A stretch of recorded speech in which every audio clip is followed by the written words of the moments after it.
ರಾಜ್ಯದ 20ಕ್ಕೂ ಹೆಚ್ಚು ಜಿಲ್ಲೆಗಳಿಗೆ ಯೆಲ್ಲೋ ಅಲರ್ಟ್ ಜಾರಿಯಲ್ಲಿದೆ.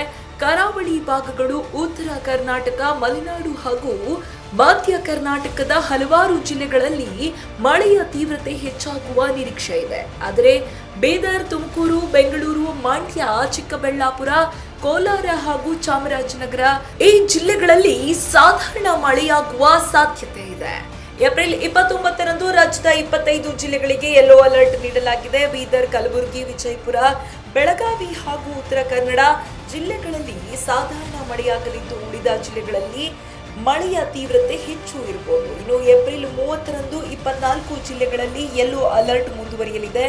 ಬೀದರ್, ಬೆಳಗಾವಿ, ಬಾಗಲಕೋಟೆ, ಉತ್ತರ ಕನ್ನಡ, ಉಡುಪಿ ಮತ್ತು ದಕ್ಷಿಣ ಕನ್ನಡ ಜಿಲ್ಲೆಗಳಲ್ಲಿ ಸಾಮಾನ್ಯ ಮಳೆಯ ನಿರೀಕ್ಷೆ ಇದ್ದು, ಉಳಿದ ಭಾಗಗಳಲ್ಲಿ ಮಳೆ ಜೋರಾಗುವ ಸಾಧ್ಯತೆ ಇದೆ.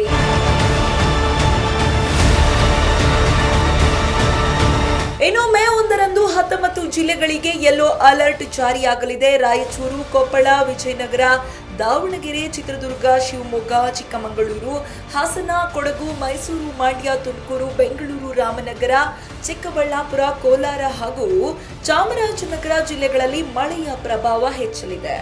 ಇನ್ನು ಮೇ 2ರಂದು 11 ಜಿಲ್ಲೆಗಳಿಗೆ ಮಾತ್ರ ಯೆಲ್ಲೋ ಅಲರ್ಟ್ ಇರುತ್ತೆ. ಆ ಜಿಲ್ಲೆಗಳು ಯಾವುದಪ್ಪ ಅಂದ್ರೆ ಬೆಂಗಳೂರು ನಗರ ಮತ್ತು ಗ್ರಾಮಾಂತರ, ರಾಮನಗರ, ಮೈಸೂರು, ಮಂಡ್ಯ, ತುಮಕೂರು, ಚಿಕ್ಕಬಳ್ಳಾಪುರ, ಕೋಲಾರ, ಕೊಡಗು, ಚಿಕ್ಕಮಗಳೂರು ಹಾಗೂ ಹಾಸನ ಜಿಲ್ಲೆಗಳಲ್ಲಿ ಮಳೆ ಮುಂದುವರಿಯುವ ಸಾಧ್ಯತೆ ಇದೆ. ಇನ್ನು ಕೆಲವೆಡೆ ಭಾರಿ ಮಳೆಯ ಜೊತೆಗೆ ಗುಡುಗು ಮಿಂಚು ಸಹ ಸಂಭವಿಸಬಹುದು. ಹೀಗಾಗಿ ರೈತರು, ವಾಹನ ಚಾಲಕರು ಮತ್ತು ಸಾರ್ವಜನಿಕರು ಹೆಚ್ಚಿನ ಜಾಗರೂಕತೆ ವಹಿಸಬೇಕು. ಮಳೆಗಾಲದ ಮುನ್ನೆಚ್ಚರಿಕೆ ಕ್ರಮಗಳನ್ನು ಅನುಸರಿಸುವುದು ಅತ್ಯಂತ ಮುಖ್ಯ.